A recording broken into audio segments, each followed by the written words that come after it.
Hello, English learners. Welcome back to EnglishPod. My name is Marco. And my name is Catherine. And today, Marco and I get to share with you the thrilling conclusion to the, very popular, I must say, series. Popular. I'm Sorry, I Love You. That's right. Today is the finale, the final episode, episode 10.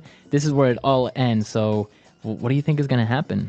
If I guess, you're just going to get angry at me because I actually know how it ends. But let's just say I hope that it ends well for our protagonists. There was a lot of controversy around it because, I wanted to know if people wanted a happy ending, a sad ending, unexpected. I guess everyone wants a happy ending, right? Absolutely. So we're going to, keep our fingers crossed for Steven and Veronica and check out this dialogue one time.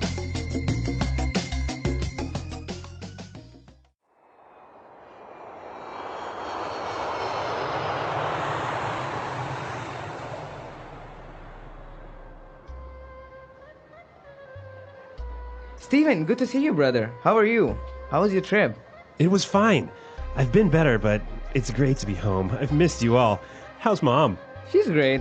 All she ever does is talk about you, her little boy that went to United States. You're her pride and joy. You know that, right? Can't wait to see her. You? What's new with you? Well, Nisha and I are expecting. You'll have another nephew or niece soon.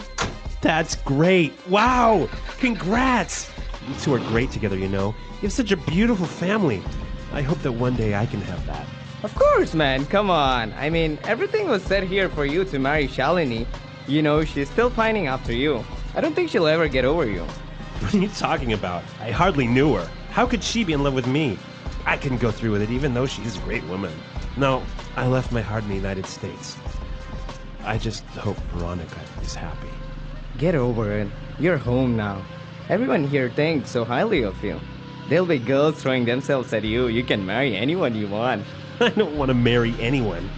I want to marry her. Don't you understand? You are incorrigible.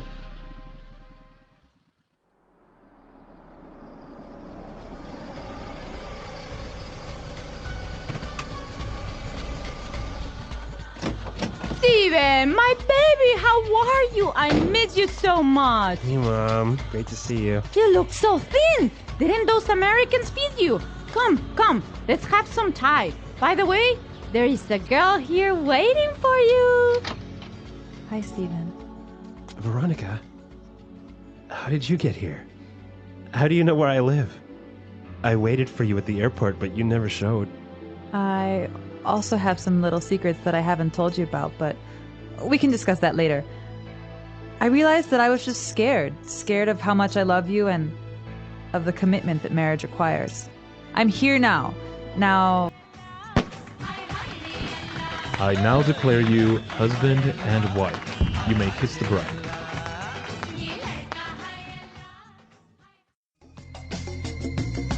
All right, so they got married.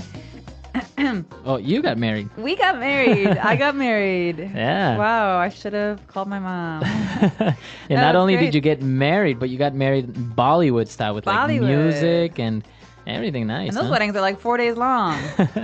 I hope you enjoyed the finale of this story. Absolutely. I was glad to see that it was a happy ending. I have to say, if it had been a sad ending, I would have been a little bit disappointed because, Veronica and I, You get along. we get along. All right. So apart from this happy ending and this happy finale that we had, we did look at a lot of great words and phrases. So why don't we start now with language takeaway? Language takeaway. So the first couple of phrases I want to talk about here have to do with maybe catching up and talking about family or Right. gossip, because we're talking to A family member. Steven's Indian family who he Right. hasn't seen for a long, long time. Mm-hmm. And the first thing he's talking to his brother about his brother and his wife. So Gulam and Nisha are expecting, we find out. Right, they're expecting. So if Gulam and Nisha are expecting, what does that mean exactly? They're expecting a letter. Expecting a baby, maybe? Aha, yeah. So here we go. I'm expecting. It's a very common English way of saying I'm going to have a baby. I'm pregnant. All right. So don't get this confused. If somebody says, oh, well, I'm expecting, you don't have to say expecting what. Exactly. When it's only expecting, when it's not a thing afterwards, I'm expecting means I'm pregnant, or she's expecting. She's going to have a baby. So they are expecting a baby, or they're expecting. Well, and they were talking about, well, so Stephen, he was supposed to get married in India, and his brother said a very interesting word. He said, well, these girls are still, this girl is still pining over you. So this Shalini, some girl that Stephen used to know when he was living in India, she's pining after you. Well, pine has many different meanings in English. But in this sense, we're talking about having a crush on or being in love with. And also it's a way of saying that you desire, you yearn for this person very, very much. But that you don't have them. Right. You want them. You want them. So you're pining over this person. Now, can you pine over an object? No. No. Usually it's maybe related to love or to a person, right? Yeah, so she stands by the door every day waiting the letter that doesn't come. She's pining away for her dear love, Thomas, or whatever. And you know what I read recently is that people can get addicted to pining. Really? Yeah, after a breakup, maybe you can pine after a person, not because you miss them or you want to, but you kind of grow accustomed to it and you become addicted to this pain that's kind of pleasurable. There is a way to describe this. It's called Petrarchan love. Well, it's this kind of traditional idea in poetry where you have a love that's never consummated, that's never filled. You never get to be with the person that you love, that you desire.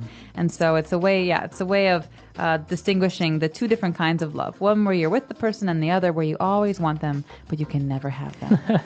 Well, wait, hopefully none of our listeners are pining over anyone or get to experience that, huh? Exactly. But if you do pine away or you pine after someone, you have to hope that one day you'll get over that person. Yeah, you have to get over it. And that's what his brother says. Hey, get over it. I don't think she'll ever get over you. So what does it mean when you're supposed to get over someone? Okay, this is a good question because, we're talking here not about actually getting up on top of a fence or a wall. We're talking about emotions. So getting over someone, so I have to get over him means that I have to stop feeling so sad about what happened, right? Because usually you say this when someone's sad or angry. And also it kind of means that you have to forget or let that person go, get over it. We're going to move on here too to the last word in today's language takeaway, which is incorrigible. Okay, an incorrigible person. All right, incorrigible. What could this mean? Well, let's look at the sentence where we find it. You are incorrigible. Gulam says this to Stephen. Right. So it's an adjective, and basically it means that you have no correction of some sort. Where there's an argument between Stephen and Gulam. So they're brothers, and Stephen says, I don't want to get married. I don't want to marry her. He's complaining, and his brother says, you are incorrigible. You just won't stop. Right. So someone's feelings, their emotions, their ideas about something, they just can't be changed or altered. They're fixed. This guy, he's like, I'm not going to get married. And his brother says, you're incorrigible. I just can't change your mind. It's kind of like being stubborn. Yeah, exactly. And we hear this phrase a lot together. So you're incorrigible, right? So this is often just kind of it's not an insult, but it's a way for us to kind of be sarcastic or to make fun of someone. You're incorrigible, Marco. Usually you say it when you're loud, you're being nice. All right. Okay, cool. So 5 great words in language takeaway today. And well, before we move on and listen to the dialogue again, why don't we take a look at Fluency Builder? Fluency Builder. All right, this first phrase is something that parents often use, and grandparents as well, because obviously parents and grandparents, they're very proud of their children, their grandchildren. So they describe something as being their pride and joy. My pride and joy. So it's usually a person that's your pride and joy? It could be a thing too. It could be a thing. His Porsche Boxster is his pride and joy. He goes out every morning and he washes it. He changes the oil. He checks the gas. He checks the tires. So it's his pride and joy. All right. It's his most valued possession. So it always goes together, right? My pride and joy. Pride and joy. Yeah, just think of it as a phrase. Pride and joy. All right. So, I'm my mother's pride and joy. I think you are. All right. So You don't know my mom. all right. So somebody's pride and joy. So now another phrase that we took a look at, and it's a way of making conversation, especially with a person that you haven't seen in a while. He said, hey, what's new with you? What's new with you? What's new with you? All right, so this might sound a little strange because normally we say, how have you been? It's been a long time. How are you? But this is like, it's a fluency builder phrase. So it's very colloquial, it's very spoken language. So this you hear often between friends or family members. Hey, Marco, what's new with you? So how do you, I would answer this by saying, oh, well, not much, or I just bought a new house. So basically you're asking for news from a person. I haven't seen you in a long time. You look happy and healthy. So what's new with you? Oh, I got married. I got a new car. These things that you can say, these are changes in my life. All right. And usually after somebody asks you what's new with you, you say something, and then you usually would follow up and ask that person as well, right? What's new and what's new with you? Exactly. So, I got a new house, got a new job. What's new with you? Yeah. Or what about you? What about you? So it's a nice, very relaxed, informal way of asking someone for news in their life. Perfect. All right. What's new with you?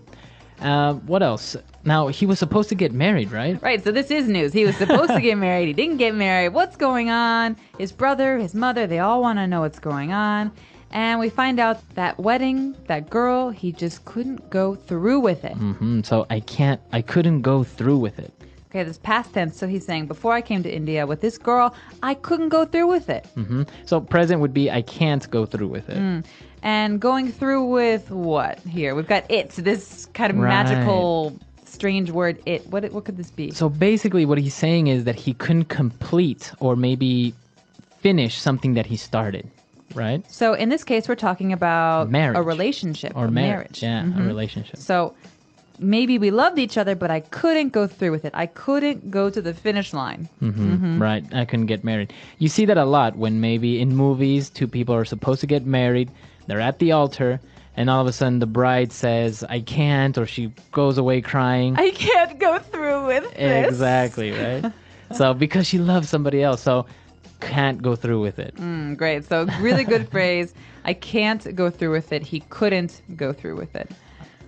And we find out that, well, not such a bad thing. Stephen, he's very popular in India. The girls love him. We've got a great phrase for describing having lots of girls who love you. Right, he says that there will be girls throwing themselves at you. Literally, like, ow, that might I hurt. can't imagine that, like just somebody throwing themselves at you. No, it's not literal. It's basically saying girls are very interested in you. Girls are so interested in you that they'll be chasing you almost. All right, so many girls, they will follow you. They want to be in a relationship with you. They like you. So he's saying, listen, there are other girls. Don't worry. Right. Girls here, they love you. And it doesn't only work with girls, right? I can say there'll be boys throwing themselves at you. Right. So this is something we say about both genders, boys and girls. You could say, "Oh God, all the boys were throwing themselves at her. I'm so jealous." Right. So, but it's only basically in a loving way, right? It can't be anything else, like somebody's chasing you for other reasons. No, this is saying that they have crushes, they have feelings, they want to be romantic. It's not a bad thing, but sometimes it's too much attention, so it can be kind of negative. Yeah. All right. Well, interesting phrases on Fluency Builder today. I think it's time for us to listen to this dialogue for one last time. Get up and dance. Yeah, get up and dance, and we'll be back in a little bit.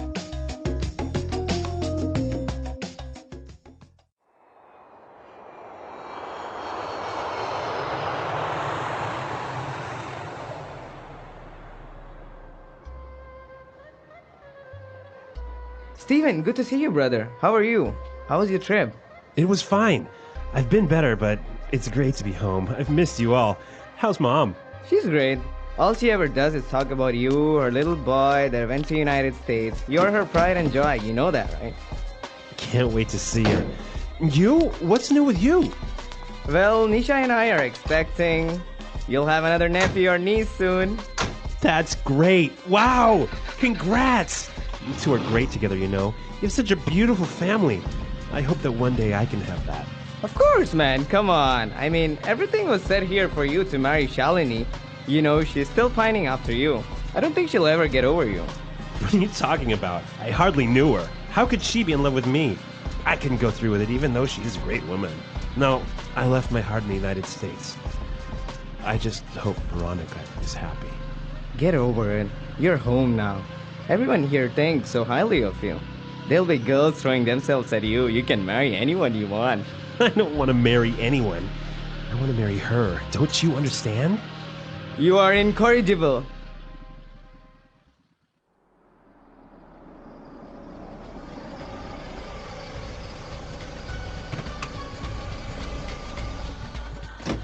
Steven, my baby, how are you? I miss you so much. Hey, Mom. Great to see you. You look so thin. Didn't those Americans feed you? Come, let's have some Thai. By the way, there is a girl here waiting for you. Hi, Stephen. Veronica, how did you get here? How do you know where I live? I waited for you at the airport, but you never showed. I also have some little secrets that I haven't told you about, but we can discuss that later. I realized that I was just scared of how much I love you and of the commitment that marriage requires. I'm here now. I now declare you husband and wife. You may kiss the bride.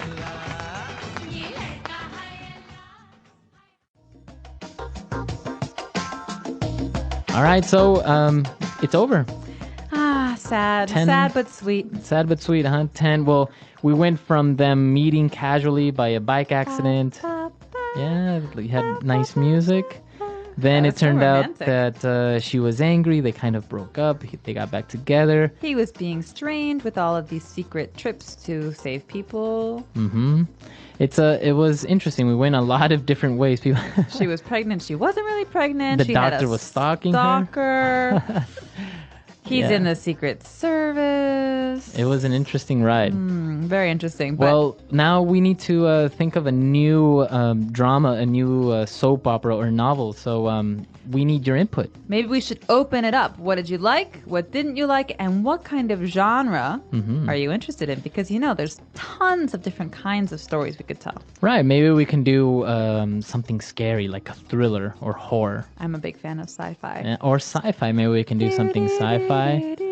Maybe we can do a comedy, something maybe like Friends. I don't know. That'd be kind of cute. Yeah, it could be. All right, so listeners, why don't you give us your input? We need your feedback. Tell us what series you would like next. What type of series? Maybe, like we said, drama, sci-fi, action. What would you like? And please get in touch with us. Leave comments and questions at our website, EnglishPod.com. We like to check those and answer you. So, get in touch with us and have a great day. All right, we'll see you guys there. Bye.